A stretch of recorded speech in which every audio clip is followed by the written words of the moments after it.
ঈদ বানাইও না, মাসকে ঈদ বানাইও না, দিনকে ঈদ বানাইও না। এবার বলেন, ও মুসলমান, ও তালিবুল ইলম, ও সচেতন মুসলমান, আমি আপনাদের কাছে জানতে চাই, আল্লাহ নবী সাল্লাল্লাহু আলাইহি ওয়াসাল্লাম আমাদেরকে নিজেদের পক্ষ থেকে ঈদ বানানোর অনুমতি দিয়েছেন না নিষেধ করেছেন? বলেন না, অনুমতি দিয়েছেন না নিষেধ করেছেন?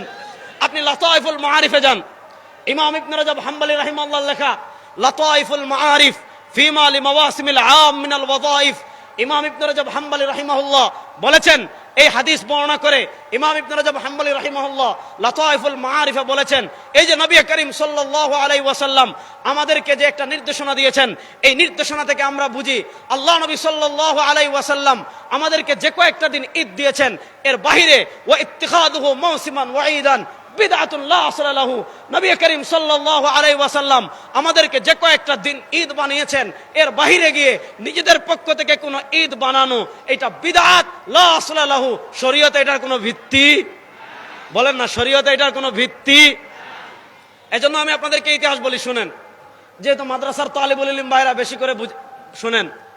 আমরা ইবনু দাকিকুল ঈদ রাহিমাহুল্লাহর কথা শুনেছি।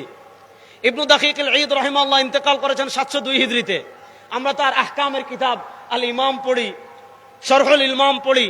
ইবনু দাকিকুল ঈদ রাহিমাহুল্লাহর একটা কিতাব আছে। ইবনু দাকিকুল ঈদ রাহিমাহুল্লাহ আজ থেকে 700 বছর আগের মানুষ, তিনি ইন্তেকাল করেছেন 702 হিজরিতে। ইবনু দাকিকুল ঈদ রাহিমাহুল্লাহ লিখিত একটা কিতাব আছে ইহকামুল আহকাম, শরহু উমদাতুল আহকাম। সেখানে ইবনু দাকিকুল ঈদ রাহিমাহুল্লাহ লম্বা আলোচনা করেছেন যে ইসলামের শিআর যেগুলো আছে, ইসলামের ইবাদত যেগুলো আছে, ওয়াকাদ মানাআনা ইহদাস মা হুয়া শিআরুন ফিদ-দীন। ইমাম ইবনু দাকিকুল ঈদ রাহিমাহুল্লাহ বলেছেন যে ইসলামের শিআর যেগুলো আছে, এগুলো আমাদের পক্ষ থেকে আবিষ্কার করার, নিজেদের পক্ষ থেকে গবেষণা করে আবিষ্কার করার কোনো সুযোগ নাই। বুঝতেছেন কথা? নিজেদের পক্ষ থেকে গবেষণা করে আবিষ্কার করার কোনো সুযোগ নাই। তাহলে যেমন কাঈদুল গাদির, উনি উপমা দিয়েছেন ঈদে গাদিরের, কার রাওয়াফিজি, যেমন রাফিদির আমরা চিনি। ইসলামের ইতিহাসে একটা জঘন্য ফিরকা আছে রাফিদি, রাশিয়াদের রাফিদি ফিরকা। রাফিদি ফিরকার আকীদা কি? খুব সহজ করে বুঝেন। রাফিদি ফিরকার আকীদা হলো তাফযীলু আলীন আলা শাইখাইন, অর্থাৎ হযরত আবু বকর সিদ্দিক রাদিয়াল্লাহু তাআলা আনহু এবং ওমর ইবনুল খাত্তাব রাদিয়াল্লাহু তাআলা আনহু থেকেও হযরত আলী রাদিয়াল্লাহু তাআলা আনহু খেলাফতের বেশি হকদার। বলেন নাউজুবিল্লাহ। আচ্ছা, আপনারা আমার কথা বুঝতেছেন তো? তো তাদের এই আকীদা, তারা আলী রাদিয়াল্লাহু তাআলা আনহুকে হযরত আবু বকর সিদ্দিক এবং ওমর ইবনুল খাত্তাব রাদিয়াল্লাহু তাআলা আনহু থেকে খেলাফতের বেশি হকদার মনে করে। তারা আবু বকর, হযরত আলী রাদিয়াল্লাহু তাআলা আনহুকে খেলাফতের বেশি হকদার মনে করার বেশ কিছু দলিল তারা বিকৃতি করে। তারপর একটা হলো, তার মধ্যে একটা হলো হাদিসে গাদির খুম। আপনারা জানেন জিলহজ মাসের 18 তারিখ নবী করিম সাল্লাল্লাহু আলাইহি ওয়াসাল্লাম বিদায় হজ শেষ করে যখন মদিনায় যাচ্ছেন, হযরত আলী রাদিয়াল্লাহু তাআলা আনহুর গনিমতের মাল বন্টন করাকে কেন্দ্র করে সাহাবায়ে কেরাম আলী রাদিয়াল্লাহু তাআলা আনহুর সিদ্ধান্ত মানছিলেন না। সাহাবায়ে কেরাম আলী রাদিয়াল্লাহু তাআলা আনহুর সমালোচনা করছিলেন, অর্থাৎ তার সিদ্ধান্ত না মেনে সিদ্ধান্তের বিরুদ্ধে আপত্তি তুলেছিলেন। আল্লাহ নবী সাল্লাল্লাহু আলাইহি ওয়াসাল্লাম গাদিরে খুম নামক জায়গায় হযরত আলী রাদিয়াল্লাহু তাআলার ব্যাপারে বলেছিলেন, মান কুনতু মাওলাহু ফাআলিয়ুন মাওলা, আমি যার মাওলা আলীও তার মাওলা, আমি যার অভিভাবক আলীও তার অভিভাবক। এই হাদিস খেলাফত সংক্রান্ত ছিল না। ইমাম বাইহাকি রাহিমাহুল্লাহ আল ইতিকাদ ওয়াল হিদায়া ইলা সাবিলির রাশাদ, ইমাম বাইহাকি রাহিমাহুল্লাহর আকীদার বিখ্যাত কিতাব আছে আল ইতিকাদ ওয়াল হিদায়া ইলা সাবিলির রাশাদ। আমি আমার তালিবুল ইলম ভাইদেরকে বলে যাব, এই কিতাব সংগ্রহ করবেন, পড়বেন। আমাদের আকীদার মৌলিক কিতাব আল ইতিকাদ ওয়াল হিদায়া ইলা সাবিলির রাশাদ। ওই কিতাবে ইমাম বাইহাকি রাহিমাহুল্লাহ হাদিস নিয়ে লম্বা আলোচনা করেছেন। মূলত এটা আলী রাদিয়াল্লাহু তাআলার ফজিলত সংক্রান্ত হাদিস, খিলাফা সংক্রান্ত হাদিস না। ওই হাদিসকে কেন্দ্র করে শিয়ারা একটা ঈদ বানিয়েছিল, যে ঈদের নাম ছিল ঈদে গাদির খুম।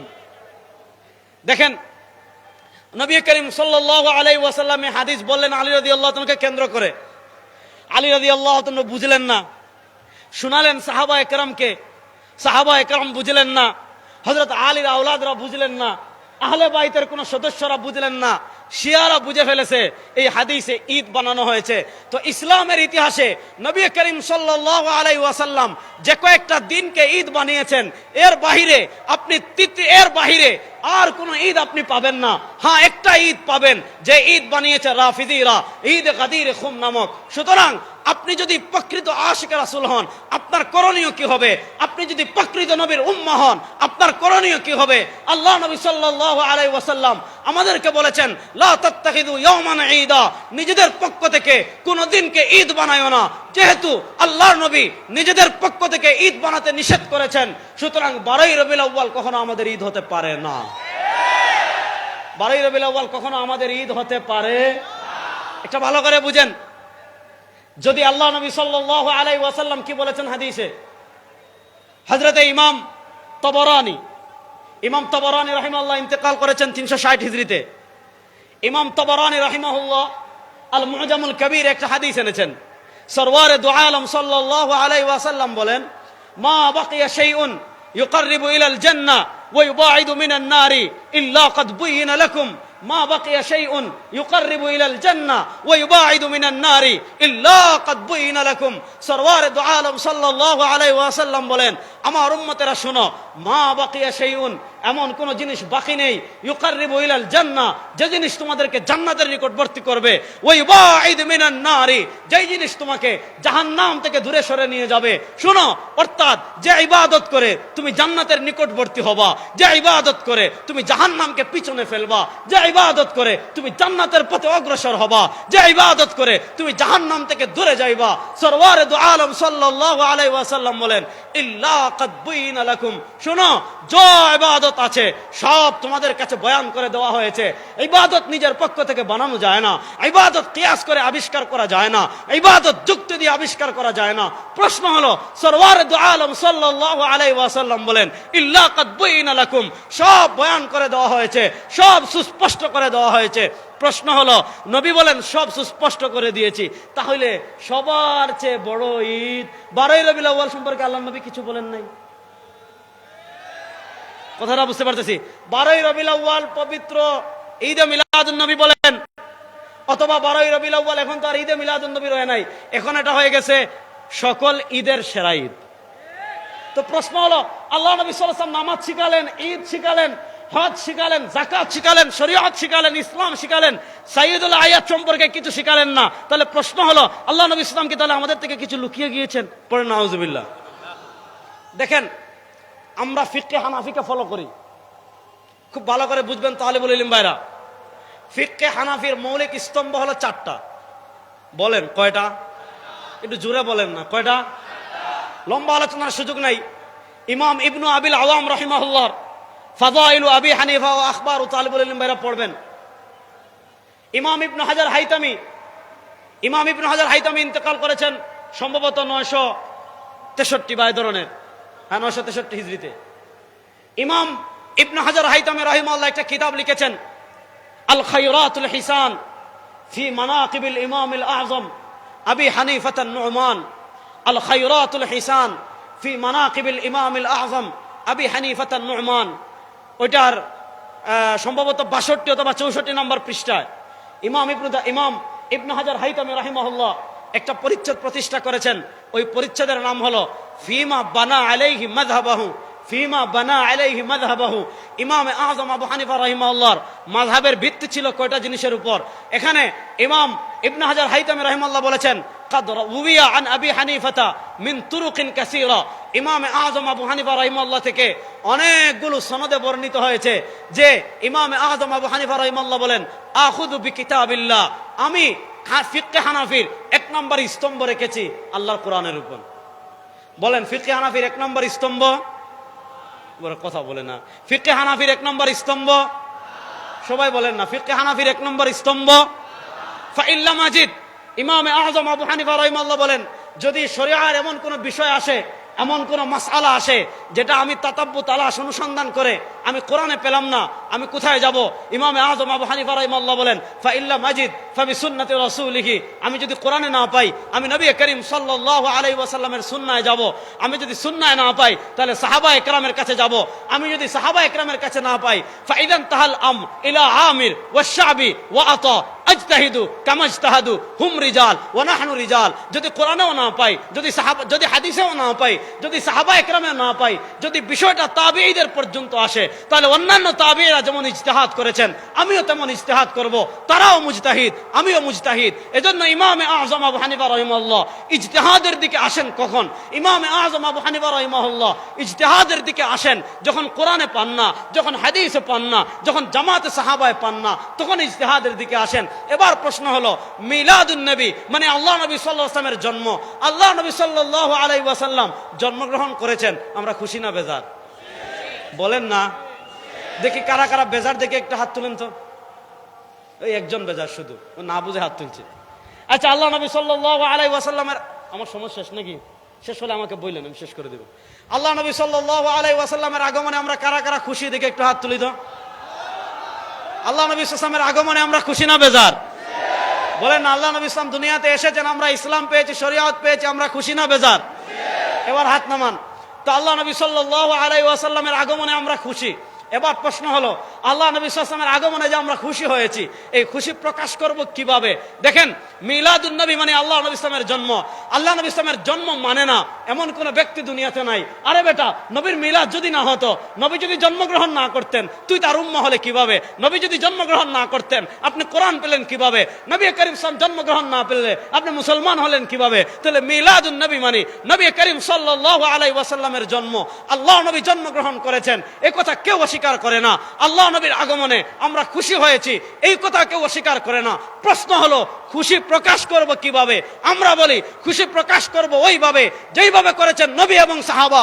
নবী এবং সাহাবাকে বাদ দিয়ে মন গড়া পদ্ধতিতে খুশি প্রকাশ করা বিদআত ছাড়া কিচ্ছু না। এখানে ইখতিলাফটা লেগেছে পদ্ধতি নিয়ে। প্রশ্ন হলো, আল্লাহ নবী ইসলামের জন্মের খুশি আমরা প্রকাশ করব কিভাবে? উত্তর সহজ, যেভাবে করেছেন নবী এবং সাহাবী। এবার প্রশ্ন হলো, এটা বলে আমি শেষ করব। এবার প্রশ্ন হলো, নবী করিম সাল্লাল্লাহু আলাইহি ওয়াসাল্লাম তার জন্মের খুশি প্রকাশ করেছেন কিভাবে? আপনি তিনটা হাদিস আমি বলবো, তিনটা হাদিসের মৌলিক টেক্সট হলো একটা। ইমাম মুসলিম রাহিমাহুল্লাহ সহিহ মুসলিমে হাদিস এনেছেন, হযরত আবু কাতাদা আনসারী রাদিয়াল্লাহু তাআলা থেকে হাদিস এসেছে, আল্লাহ নবী সাল্লাল্লাহু আলাইহি ওয়াসাল্লাম প্রত্যেক সোমবারে রোজা রাখতেন। কি বারে? বলেন না, কি বারে? হযরত আবু কাতাদা আনসারী রাদিয়াল্লাহু তাআলা আনহু বলেন, সুইলা রাসূলুল্লাহ সাল্লাল্লাহু আলাইহি ওয়াসাল্লাম আন সিয়াম ইয়াউমিল ইসনাইন। আল্লাহ নবী সাল্লাল্লাহু আলাইহি ওয়াসাল্লাম সোমবারে রোজা রাখতেন। তাকে জিজ্ঞাসা করা হলো, ইয়া রাসূলুল্লাহ, আপনি কেন সোমবারে রোজা রাখেন? হাদিসে তিনটা কারণ পাওয়া যায়। আসবাবুল আউয়াল, প্রথম কারণ, সরওয়ারে দু আলম সাল্লাল্লাহু আলাইহি ওয়াসাল্লাম বলেন, ফিহি ওয়ালিদতু, সোমবারে রোজা রাখার এক নম্বর কারণ হলো সোমবারে আমি জন্মগ্রহণ করেছি। দুই নম্বর কারণ, ফিহি উবআসু আলাইয়া, সোমবারে আমার উপর প্রথম ওহী আসছে। তিন নম্বর কারণ, আশ-শামাইলুল মুহাম্মাদিয়াতে ইমাম তিরমিজি রাহিমাহুল্লাহ হাদিস এনেছেন, আল্লাহ নবী সাল্লাল্লাহু আলাইহি ওয়াসাল্লাম বলেন, সোমবার এবং বৃহস্পতিবার বান্দার আমল আল্লাহর কাছে পেশ করা হয়। ইন্নী উহিব্বু আন উরাদা আমালি ওয়া আনা সাইম। সরওয়ারে দু আলম সাল্লাল্লাহু আলাইহি ওয়াসাল্লাম বলেন, আমি পছন্দ করি আমার আমল আল্লাহর কাছে এমন ভাবে উপস্থাপন করা হোক যে আমি রোজাদার। তাহলে আল্লাহ নবী সাল্লাল্লাহু আলাইহি ওয়াসাল্লাম তার জন্ম পালন করেছেন কিভাবে? আল্লাহ নবী ইসলাম তার জন্ম মিলাদ পালন করেছেন কিভাবে? উত্তর সহজ, আমরা হাদিসে পেয়ে যাই, তিনি মিলাদ পালন করেছেন সোমবারে রোজা রাখার মাধ্যমে। তিনি মিলাদ পালন করেছেন কিভাবে? সোমবারে। দেখেন, একটা হলো জন্ম তারিখ, আরেকটা হলো জন্মবার। মনোযোগ, একটা হলো জন্ম তারিখ, গভীর মনোযোগ মনোযোগ। একটা হলো জন্ম তারিখ, আরেকটা হলো জন্মবার। জন্ম তারিখ বছরে আসে একবার, জন্মবার সপ্তাহে আসে একবার। আল্লাহ নবী ইসলামের জন্ম তারিখ নিয়ে মতানৈক্য আছে। 8 তারিখ বলেন, 12 তারিখ বলেন, 9 তারিখ বলেন, 18 তারিখ বলেন, যত তারিখ বলেন। তারিখ যদি 8 তারিখও ধরেন, বছরে আসবে একবার। 9 তারিখ ধরলে বছরে আসবে একবার। 12 তারিখ ধরলে বছরে আসবে একবার। 18 তারিখ ধরলে বছরে আসবে একবার। যদি জন্ম তারিখ নির্ধারণ করেন, বছরে আসবে একবার। আর যদি জন্মবার নির্ধারণ করেন, সোমবার প্রত্যেক সপ্তাহে আসে একবার, মাসে আসে কমসে কম 4 বার, বছরে আসে 4 বার 48, কমসে কম 48 বার। এবার দেখেন, আল্লাহ নবী সাল্লাল্লাহু আলাইহি ওয়াসাল্লাম তার জন্ম উদযাপনের জন্য তারিখকে নির্ধারণ করেন নাই, তিনি তার জন্ম উদযাপনের জন্য নির্ধারণ করেছেন বারকে। আল্লাহ নবী সাল্লাল্লাহু আলাইহি ওয়াসাল্লাম তার জন্ম উদযাপনের জন্য 1 নম্বর নির্ধারণ করেছেন বারকে, আমি নির্ধারণ করলাম তারিখকে। আল্লাহ নবী রেখেছেন রোজা, আমি বানিয়েছি ঈদ। কথা ভালো করে বুঝেন। অথচ আল্লাহ বলেছেন মা ইউতির রাসূলা ফাকাদ আতা আল্লাহ, যে রাসূলের আনুগত্য করবে সে আল্লাহর আনুগত্য করবে। এজন্য যারা প্রকৃত আশিক রাসূল দাবি করবেন, আপনি যদি রাসূলুল্লাহ সাল্লাল্লাহু আলাইহি ওয়াসাল্লামের মিলাদ হাদিস সম্মত পন্থায়, শরিয়া সম্মত পন্থায় উদযাপন করতে চান, পথ আছে একটা, সেটা হলো প্রত্যেক সোমবারে রোজা রাখবেন। এজন্য আগামী সোমবারে সবাই রোজা রাখবেন তো ইনশাআল্লাহ। এছাড়া আর কোনো কিছু হাদিসে নাই, আর কোনো কিছু শরীয়তে নাই। এখানে যে হাদিসগুলো আনা হয় এগুলা সব বিকৃতি। কুল বিফাদলিল্লাহি ওয়া বিরহমাতিহি ফাবিযালিকা ফালিয়াফরাহু, ওইদিকে আমি যাচ্ছি না। এজন্য শুনেন, রাসূলুল্লাহ ইসলামের জন্ম সংক্রান্ত একটা কথা বললাম, এবার দ্বিতীয় আরেকটা কথা বলে আমি আমার আলোচনা শেষ করব। আমি 3-4 মিনিট সময় আয়োজকদের থেকে চেয়ে নিচ্ছি, এটা বলে শেষ করব। আপনারা জানেন বাংলাদেশ এখন একটা পরিবর্তনের মধ্য দিয়ে যাচ্ছে। পৃথিবীর ইতিহাস আপনি দেখেন, আপনি আমাদের পার্শ্ববর্তী ভারতের দিকে তাকান, ওখানে সংখ্যাগরিষ্ঠ হলো হিন্দু। যেহেতু সংখ্যাগরিষ্ঠ হলো হিন্দু, সেখানে হিন্দুদের ধর্মীয় বিরোধী কোনো আইন হয় না। হিন্দুদের, তাদের যে সংখ্যাগরিষ্ঠ মানুষ, তাদের চেতনার বাহিরে গিয়ে কোনো আইন হয় না। আপনি আমাদের আরেক পার্শ্ববর্তী রাষ্ট্র মিয়ানমারের দিকে তাকান, মিয়ানমারে হলো সংখ্যাগরিষ্ঠ হলো বৌদ্ধরা সংখ্যাগরিষ্ঠ হওয়ার কারণে রাষ্ট্রীয় সুবিধা পায়। আপনি যদি ইসরায়েলের দিকে তাকান, ইসরায়েল হলো সংখ্যাগরিষ্ঠ হলো ইয়াহুদি ধর্মের বিরুদ্ধে কোনো আইন হয় না। আপনি ইউরোপ আমেরিকার দিকে তাকান, ইউরোপ আমেরিকায় আপনারা দেখেছেন সংখ্যাগরিষ্ঠ হলো কারা? সংখ্যাগরিষ্ঠ হলো খ্রিস্টানরা। সেখানে খ্রিস্ট ধর্মের বিরুদ্ধে কোনো আইন হয় না। আপনারা জানেন বাংলাদেশে বৈষম্য বিরোধী আন্দোলন হয়েছে। বৈষম্য বিরোধী আন্দোলন ছাত্ররা যেমন করেছে, মাদ্রাসার ছাত্ররাও তেমন করেছে, ইসলামী সংগঠনগুলো তেমন করেছে। আমরা শুরু থেকে শেষ পর্যন্ত মাঠে ছিলাম। সুতরাং আমরা চাই এই বাংলাদেশে যেমন স্কুল কলেজের ছাত্রের সাথে বৈষম্য মানা হয় নাই, আমরা পরিষ্কার ভাষায় বলতে চাই এই দেশের সংখ্যাগরিষ্ঠ মুসলমানের সাথে কোনো বৈষম্য এই দেশে মানা হবে না ইনশাআল্লাহ। সংখ্যাগরিষ্ঠ মুসলমানের তাহজিব তামাদ্দুন পরিপন্থী, তাহজিব পরিপন্থী, আকীদা পরিপন্থী, ঈমান পরিপন্থী, ইসলাম পরিপন্থী, কোরআন পরিপন্থী, হাদিস পরিপন্থী কোন আইন, কোন নীতি, কোন শিক্ষা সিলেবাস এই দেশে আর চলতে দেওয়া হবে না ইনশাআল্লাহ। আমি দুইটা কথা বলে শেষ করবো। 1 নম্বর শুনেন, আপনারা জানেন ফ্যাসিস্ট আওয়ামী লীগ সরকার, এই পরাজিত পলাতক আওয়ামী লীগ সবচেয়ে মারাত্মক যে ক্ষতি আমাদের দেশে করে গিয়েছে। পতনের আগে সম্ভবত গত বছর আমাদের পোলো গ্রাউন্ড মাঠে, চট্টগ্রাম পোলো গ্রাউন্ডে আমি বক্তৃতা করেছিলাম। সেখানে আমি বলেছিলাম যে ফ্যাসিস্ট আওয়ামী লীগ এই 15 বছরে আমাদের তাহজিব তামাদ্দুনের বিরুদ্ধে যত কাজ করে গিয়েছে, যতটা ধ্বংস করে গিয়েছে, আফগানিস্তানে আমেরিকা 20 বছর যুদ্ধ করে অতটা করতে পারে নাই। এর ভিতর সবচেয়ে বড় ধ্বংস তারা কি করেছে আপনারা জানেন? কামাল আতাতুর্ক তুরস্কে ক্ষমতায় ছিল মাত্র কয়দিন? 1924 থেকে 1938। ভালো করে বুঝবেন, 1924 থেকে 1938 এই 14 বছরের ক্ষমতায় কামাল আতাতুর্ক কি করেছিল জানেন? তুরস্কের শিক্ষা সিলেবাস থেকে ইসলামকে বাদ দিয়েছিল, কোরআনকে বাদ দিয়েছিল, হাদিসকে বাদ দিয়েছিল, ফিক বাদ দিয়েছিল, নবীকে বাদ দিয়েছিল, সাহাবাকে বাদ দিয়েছিল, ইসলামের মৌলিক সবকিছু বাদ দিয়েছিল। একটা জেনারেশন গ্যাপ তৈরি করেছিল। এই শিক্ষা সিলেবাসে পড়ে যারা বড় hয়েছিল তাদের ভিতর ইসলামও নাই, কোরআনও নাই, হাদিসও নাই। সুতরাং ফ্যাসিস্ট আওয়ামী লীগ আধিপত্যবাদী ভারতের রড টাকা খেয়ে এদেশের তাহজিব তামাদ্দুন, কোরআন সুন্নাহ হাদিস বিরোধী যে শিক্ষা সিলেবাস 2021 প্রণয়ন করেছে, এই দেশে পরাজিত ফ্যাসিস্টদের সেই শিক্ষা সিলেবাস আর আমরা দেখতে চাই না। সেই ফ্যাসিস্ট আওয়ামী লীগের শিক্ষা সিলেবাস এই দেশে বাতিল করতে হবে। আপনারা জানেন তারা নানা শব্দ দিয়ে, নানা শব্দের মার পেচে আমাদের সমাজে তারা LGBTQ, তারা সমকামিতাকে বিকৃত যৌনাচারকে আমাদের দেশে এস্টাবলিশ করতে চাচ্ছে। আমরা এই পরাজিত বাংলাদেশ আর নাই, ফ্যাসিস্ট বাংলাদেশ আর নাই। এখন স্বাধীন বাংলাদেশ, ছাত্র জনতা ইমানদারদের রক্তে অর্জিত স্বাধীন বাংলাদেশ। এই দেশে যারা ট্রান্সজেন্ডার বা LGBTQ কে প্রতিষ্ঠা করতে চাইবে, সময় এসেছে ধরে ধরে সবাইকে ট্রান্সজেন্ডার বানিয়ে দেওয়া হবে ইনশাআল্লাহ। আমরা ওই দিন শিক্ষামন্ত্রী দুস্থ পরে স্লোগান দিব অবশ্য। আমরা শুনেন ওই দিন শিক্ষা সিলেবাস নিয়ে আমরা শিক্ষামন্ত্রীর সাথে দেখা করেছি। আমরা 500 পৃষ্ঠার গবেষণাপত্র দিয়ে এসেছি যে ফ্যাসিস্ট আওয়ামী লীগ 2011 সালে শিক্ষা সিলেবাসে যে পরিবর্তন করেছে, বিকৃতি করেছে। কি লিখেছে জানেন? আমাদের বাংলাদেশ নাকি একসময় ভারতের অঙ্গরাজ্য ছিল। এগুলো আমাদের পাঠ্য বইয়ে আছে। তো আমরা বলে এসেছি যে শুনেন, আপনারা যে অন্তর্বর্তীকালীন ক্ষমতায় সরকার আছেন, আপনাদের পায়ের তলার মাটি কিন্তু আমরা। আপনাদের পায়ের তলার মাটি কিন্তু আওয়ামী লীগ না, আপনাদের পায়ের তলার মাটি কিন্তু নাস্তিক না, আপনাদের পায়ের তলার মাটি কিন্তু বামপন্থী শাহবাগীরা না। আপনারা কিন্তু ক্ষমতায় যে শক্তির উপর ভর করে দাঁড়িয়ে আছেন, সেই শক্তি হলো দেশপ্রেমিক সাধারণ মুসলমান। সুতরাং আমরা বলে এসেছি, এই দেশপ্রেমিক সাধারণ মুসলমানের তাহজিব তামাদ্দুন, কোরআন সুন্নাহ আকীদা বিরোধী শিক্ষা সিলেবাস যদি আবার বাংলাদেশের মানুষের উপর চাপিয়ে দেওয়ার চেষ্টা করা হয়, আপনাদের পায়ের তলায় মাটি থাকবে না বলে গেলাম ইনশাআল্লাহ।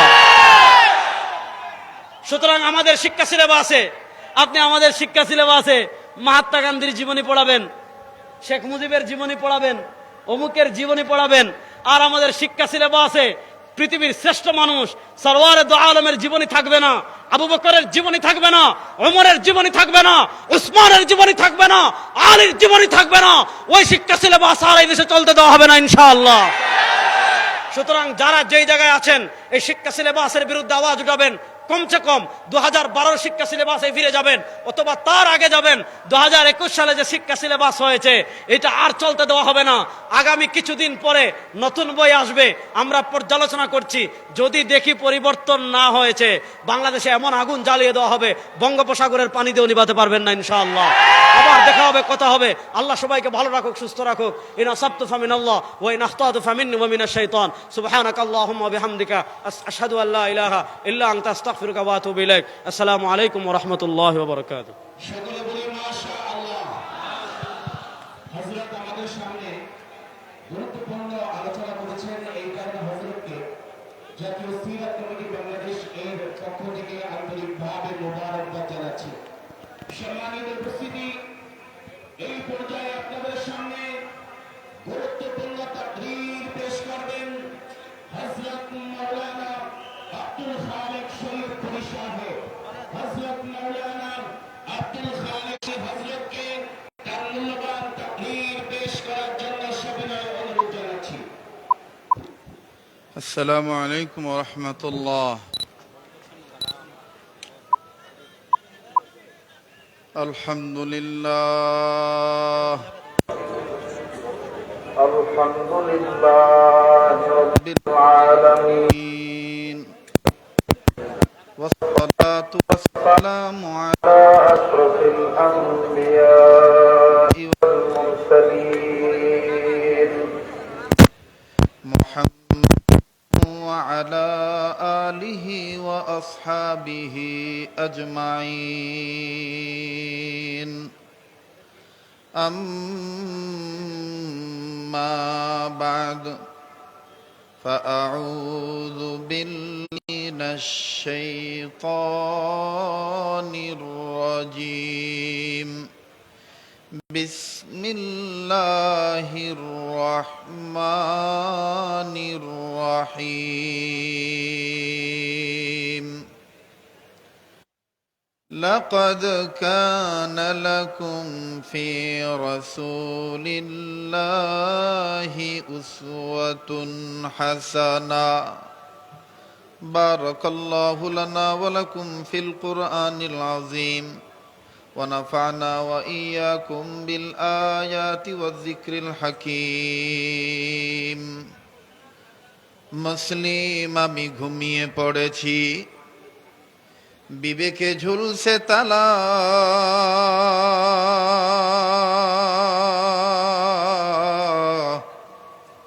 তাগুতের ভয়ে রক্ত মোদের শিথিল হয়েছে, পাপে অন্তর কালা।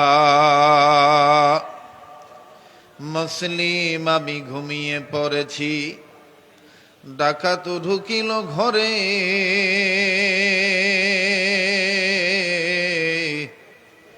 বেঈমানেরা নিয়ে গেল খেয়াল করে।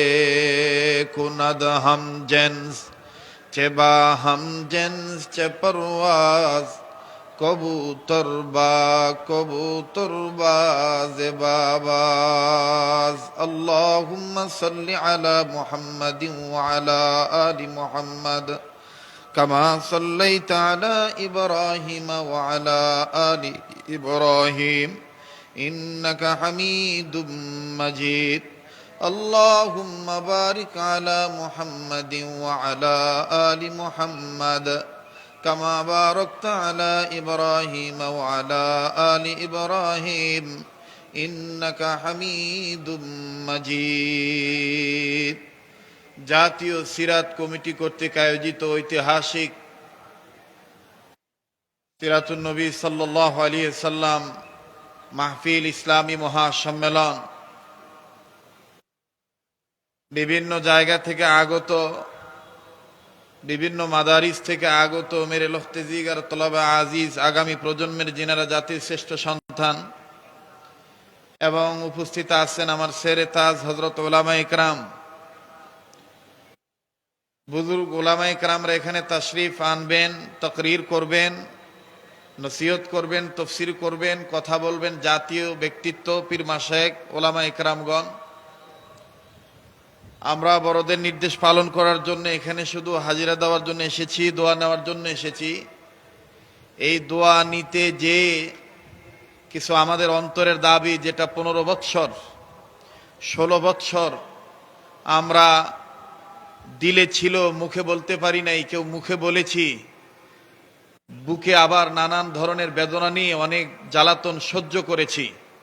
কিন্তু আজকে আমাদের এই বাংলাদেশে এখন আমাদের যে নতুন সূর্য উদিত হয়েছে, এই সূর্যের সাথে আমরা আমাদের আকাবির আসলাফ বুজুর্গদের রেখে যাওয়া যে আমানত, এই আমানত যেন খেয়ানত না হয় নিজের পক্ষ হইতে, এবং কোনো পরাশক্তি, কোনো রাষ্ট্রীয় শক্তি, কোনো ব্যক্তি, কোনো গোষ্ঠী এই আমানত যেন খেয়ানত না করতে পারে। এজন্য সব সময় আমাদের অচেতনতা দূর করে সচেতন থাকতে হবে। আর সেই সচেতন থাকার লক্ষ্যেই বক্ষে আমার শেখ ও মুর্শিদ শেখুল ইসলাম আহমদ শফি রহমতুল্লাহ আলাইহির মহব্বত, ভালোবাসা নিয়ে একটি কথা আমি এভাবেই বলছি।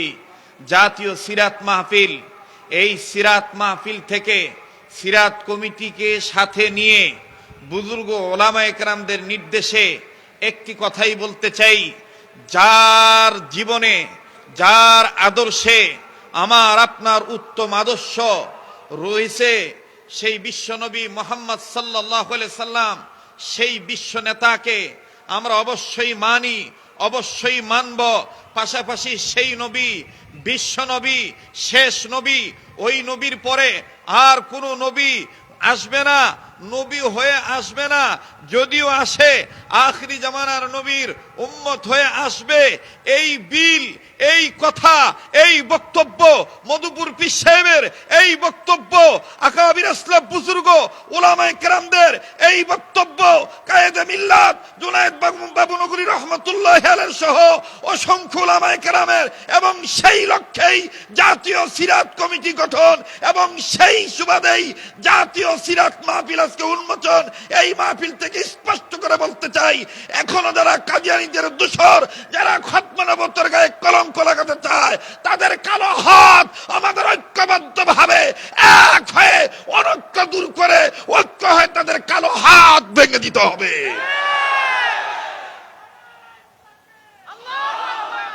মুহতারাম হাজিরিন, সময় আমার আগে যে ভাই আলোচনা করেছেন, আমি মনে করি আমাদের কথার চাইতে জাতির এই ক্লান্তি লগ্নে আমাদের এই অরুণ তরুণ প্রবীণ মুসাল্লাম মুহাক্কিক বুজুর্গ এবং শিক্ষণীয় যাদের কাছ থেকে আমরা কিছু পাই, আমার ছেলেরা, আমার ভাইয়েরা পায়, তাদেরকে সময়, আমাদের চাইতে তাদের সময় দেওয়া অনেক ভালো, এবং তাদের দ্বারা আমার সহ জাতির অনেক উপকার হবে। কথা বলেন ঠিক কিনা?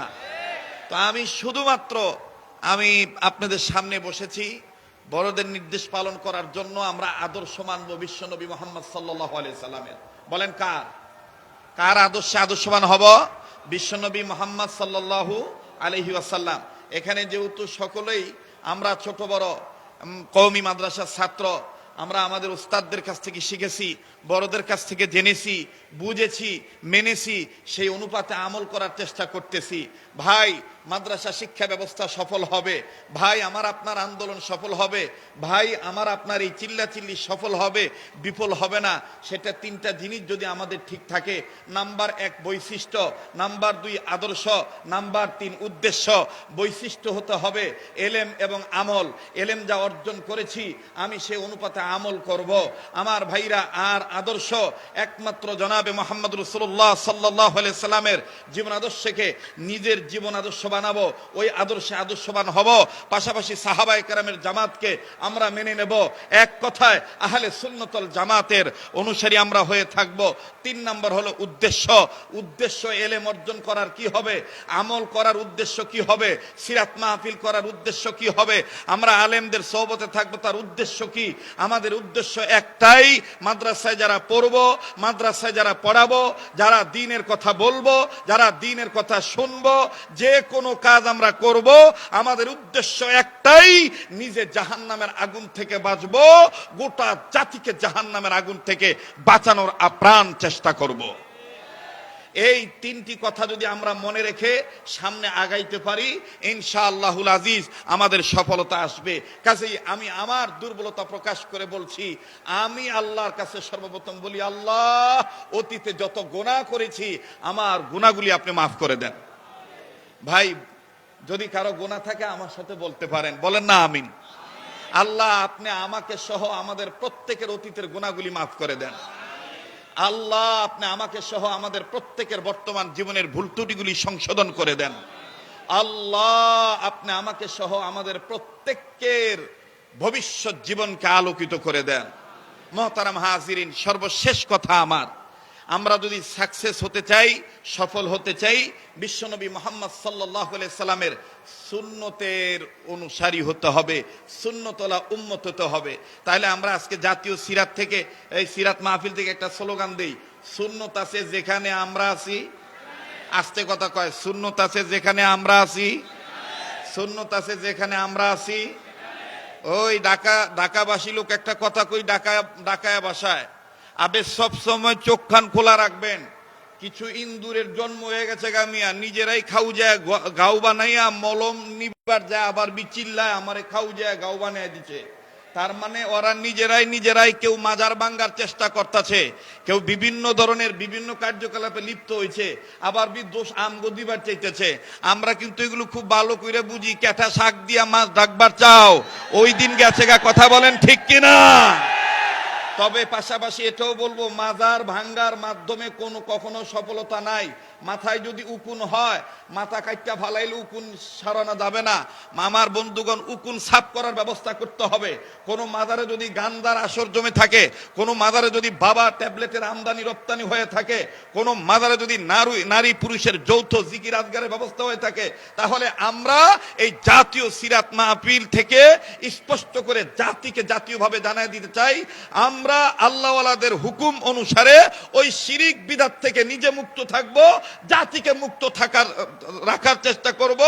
কিন্তু আমরা কোনো হাঙ্গামা করে আমরা আমাদের আল্লাহর পক্ষ হইতে পাওয়া দ্বীন ইসলামকে কলুষিত করতে দেব না। আর এই সুযোগ কাজে লাগিয়ে রামবাম, চ্যাটার্জি, মুখার্জি, গঙ্গোপাধ্যায়, চট্টোপাধ্যায়, দাশগুপ্ত, লেন সেন, এরা যে ধরনের চক্রান্ত করতে চাইবে, এই চক্রান্ত এই সোনার বাংলায়, সবুজ বাংলায় আর হতে দেওয়া হবে না, আর হতে দেওয়া হবে না। মোহতারাম হাজিরিন, পরিশেষ কথা হলো, আমরা সকলেই সুন্নতওয়ালা উম্মত হব। সুন্নত আছে যেখানে আমরা আছি, বলেন না, সুন্নত আছে যেখানে আমরা আছি। তাহলে আমি এখান থেকে 2টি কথা বললাম। 1 নাম্বার, কাদিয়ানীদের অমুসলিম ঘোষণা করতে হবে। আস্তে কথা বলে, কাদিয়ানীদের অমুসলিম ঘোষণা করতে হবে, কাদিয়ানীদের অমুসলিম ঘোষণা করতে হবে। আমার ভাইরা, নবীর পরে নবী নাই সংসদে, এটা দেখেন তো কে কে আসতে বলে। যে আসতে বলবে মনে করবেন অহনো ভিত্তে ঝামেলা রয়ে গেছে গা। নবীর পরে নবী নাই, নবীর পরে নবী নাই, মাশাআল্লাহ। 2 নম্বর হইল, ওই নবীকে মোহাব্বত করার লক্ষ্যে আমরা সব সময় সুন্নত ওয়ালা উম্মত হয়ে থাকবো, ইনশা। একটি একটি আমল, যার সাথে দেখা হবে শুরুতে আমরা স্পষ্ট করে সালাম দিব, আসসালামু আলাইকুম। বলেন না? পারবো তো ইনশাআল্লাহ? পারবো তো ইনশাআল্লাহ? আল্লাহ তাআলা আমাকে আপনাকে সবাইকে সুন্নতওয়ালা উম্মত হওয়ার তৌফিক দান করেন। আজকের এই মজলিসে যারাই কথা বলবেন, যে সমস্ত বুজুর্গ ওলামায়ে কেরাম এখানে আসবেন, প্রত্যেকের হায়াতের মধ্যে আল্লাহ বারাকা দান করেন। সকল বুজুর্গ ওলামায়ে কেরামদের ছায়াকে আল্লাহ আমাদের জন্য লম্বা করে দেন। যে সমস্ত বুজুর্গরা ইন্তেকাল করেছেন, আল্লাহ প্রত্যেকের দরজাতকে বুলন্দ করে দেন। শেখুল ইসলাম আহমদ শফি রহমতুল্লাহ আলাইহি আল্লাহ তাআলা জান্নাতুল ফিরদৌসের উঁচু মাকাম দান করেন। আয় আল্লাহ, এই জাতীয় সিরাত কমিটির সম্মানিত সদর এবং সম্মানিত সেক্রেটারি মাওলানা মুফতি ইমাদউদ্দিন সাহেব দামাত বারাকাতুল আলিয়া এবং মাওলানা মুজিবুর রহমান সাহেব সহ অসংখ্য ওলামায়ে কেরাম যাদের মুজাহাদের দ্বারা এই কমিটি গঠন হয়েছে, আল্লাহ প্রত্যেকের মুজাহাদাকে আপনি কবুল করেন। আয় আল্লাহ, সবার হায়াতকে আপনি লম্বা করে দেন। আল্লাহ সেহাতকে ভালো রাখেন, আফিয়াতের জিন্দেগি দান করেন। ওয়া রাফা'না লাকা যিকরাক, সুবহানা রাব্বিকা রাব্বিল ইজ্জাতি আম্মা ইয়াসিফুন, ওয়া সালামুন আলাল মুরসালিন, ওয়াল হামদুলিল্লাহি রাব্বিল আলামিন।